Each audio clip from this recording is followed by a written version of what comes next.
Next topic is that is the gastrular movement or formative movements. That is second one is emboli. So emboli is the inward migration of prospective coda mesodermal cells and the endodermal cells. In the epiboli we have discussed about the ectodermal cells, their rearrangement, their flattening, their multiplication. But in the emboli there is migration of mesodermal and the endodermal cells. यानी कि blastomere from the outer surface of the blastula, that is known as emboly. So emboly में भी आपके different different types है. First one is the invagination. Invagination में क्या है कि आपके पास ये ब्लास्टुला है, ठीक है. ब्लास्टुला के सरफेस पे आपके साइड पे क्या है, यहाँ पे पूरे के पूरे पे सेल प्रेजेंट है लाइक दिस.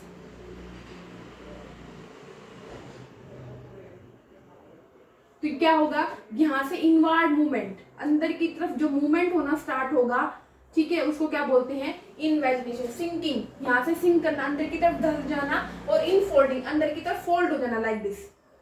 इनफोल्डिंग, कोई रबर की बोर है, अगर आप उसको नीचे से थंब लगा के प्रेस करेंगे तो वहां पे क्या हो जाएगा, just like this.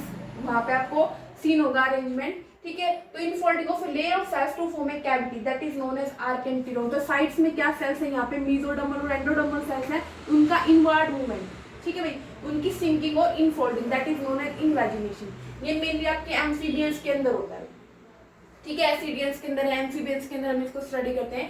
Second one is the involution. Involution में क्या होगा, inward rolling. You can see ये आपके पास सेल्स है, यहाँ पे ब्लास्टोपोर लिप की फॉर्मेशन होते हैं, तो यहाँ से क्या देंगे, ऐसे इनवर्ड रोलिंग हो जाएगी, ठीक है. और क्या बना देंगे, ब्लास्टोपोरल लिप की फॉर्मेशन यहाँ पे हो जाएगी, ब्लास्टोपोरल लिप फॉर्मेशन, या फिर गट, या फिर आपको इसको फ्यूचर आर्केंटिरोन भी बोल सकते हो. तो इन्वोल्यूशन के अंदर क्या होगा, डर्मल और एंडोडर्मल सेल्स जो होती हैं सरफेस पे जो प्रेजेंट होती है ब्लास्टुला के, उनका क्या कर देना, inside over the lip of blastomere, जो यहाँ पे लिप है उसके ऊपर तक क्या कर देंगे, ये साइड से इसको कवर कर देंगे, inside over the lip of blastomere. This one is a blastoporal lip, ठीक है भाई. तो इसको बोलते हैं inward rolling, invagination, inward sinking और इनफोल्डिंग, अंदर की तरफ फोल्ड हो जाना, ठीक है.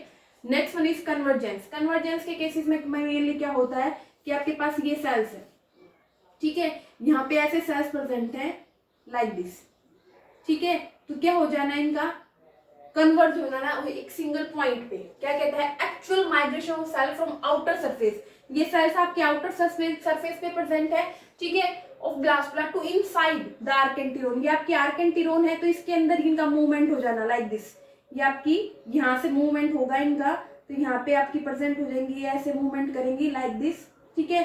तो ये आपकी ये इस साइड से लाइक दिस, ठीक है. आर्केंटिरोन के अंदर उनका एक्चुअल माइग्रेशन हो जाना, कहाँ से, outer surface of blastula to inside the archenteron to form the margin of blastoporal lip, that is known as convergence. Mainly जो कन्वर्जेंस और जब का इन्वोल्यूशन का प्रोसेस होता है, दीज आर अकर टुगेदर, दोनों की दोनों प्रोसेस. तो firstly invagination, sinking, involution, rolling, convergence, actual migration of cells from the surface of blastula, ठीक है, to the archenteron to form the margin as a blastoporal lip. And involution and the convergence, both the process occur simultaneously or together. Now polyinvagination, also known as ingression. इसमें क्या होगा कि जो sales होती हैं epiblast, ये आपका epiblast है, you can see this one. ये जो सेल्स हैं ये एपिब्लास्ट की सेल्स है, तो यहाँ से जो सेल्स होती हैं डिटैच हो जाएंगी, यहाँ से सेल्स डिटैच होके कहाँ पे आ जाएंगी, इस कैविटी के अंदर, ब्लास्टोसील के अंदर, ठीक है. और यहाँ पे आने के बाद ये जो सेल्स यहाँ से डिटैच हुई है, अपने आप को एक सिंगल डिस्टिंक्ट लेयर के अंदर अरेंज कर लेती है, that is known as polyinvagination. कि cells from the epiblast or the endoderm detach and come inside this cavity, that is known as blastocele, and finally they arrange themselves in a distinct layer, that is known as polyinvagination or ingression. Detach and move into the blastocele and arrange themselves in the distinct layer, ठीक है भाई. तो इसमें दो type के होते हैं, multipolar और यूनिपोलर. मल्टीपोलर जो मेनली केस होता है कि हर एक डायरेक्शन से क्या हो रही है, सेल्स डिटैच हो रही है, from every direction cells detach हो रही है, और वो क्या बना रही है, एक सिंगल लेयर की फॉर्मेशन कर रही है. तो ये मेनली आपका बर्ड्स और रेप्टाइल्स के केस में होता है, बर्ड्स एंड रेप्टाइल्स, ठीक है. यूनिपोलर के केस में क्या होगा, ओनली जो वेजिटल पोल है वहां से सेल्स डिटैच होंगी. जो वेजिटल पोल होता है, this one is animal pole, this one is vegetal pole. So the cells from the vegetal pole detach and come inside the blastocele, and finally they arrange themselves in a single layer, that is known as unipolar ingression या unipolar ingression. Delamination में भी क्या होगा, जो cells हैं, separation of cells और group of cells, एक cell या फिर ग्रुप ऑफ सेल्स सेपरेट हो जाएंगे from other group of cell, जो दूसरे ग्रुप्स हैं उनसे क्या होगा, एक सेल या फिर उनमें से भी जो ग्रुप्स हैं वो सेपरेट हो जाएंगे और क्या बना देंगे, ग्रुप की फॉर्मेशन कर देंगे। यहाँ से जैसे मेनली सेल्स यहाँ से अलग हुए, ठीक है, ग्रुप ऑफ सेल्स यहाँ से डिटैच हो गए, जब यहाँ से ये ब्लैंक स्पेस बनेगा तो यहाँ पे क्या बना देंगे, ग्रुप की फॉर्मेशन कर देंगे, उसको बोलते हैं डीलैमिनेशन। यहाँ पे भी एक सिंगल लेयर की फॉर्मेशन होगी।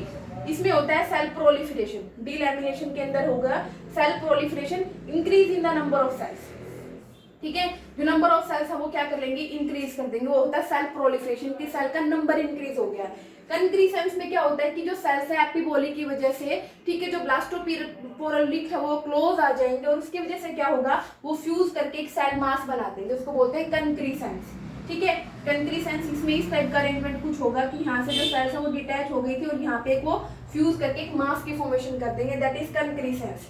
डाइवर्जेंस में क्या होगा कि आपका सरफेस है ब्लास्टुला का, यू कैन सी ये आपका ब्लास्टुला है, ब्लास्टुला के सरफेस से सेल्स का माइग्रेशन हो जाना to their future destiny, which divergence, cells का डाइवर्सिफिकेशन हो जाना कि ब्लास्टुला के सरफेस जो सेल है वो सेल कहाँ पे चली गई, जो फ्यूचर में एम्ब्रियो के जो पर्टिकुलर ऑर्गन बनाएंगे वो अपनी फाइनल डेस्टिनी पे उनका मूवमेंट हो जाना, that is known as diversification हो गया, ठीक है। रेप्टाइल्स और बर्ड्स के केस में मेनली हम कंसीडर करते हैं।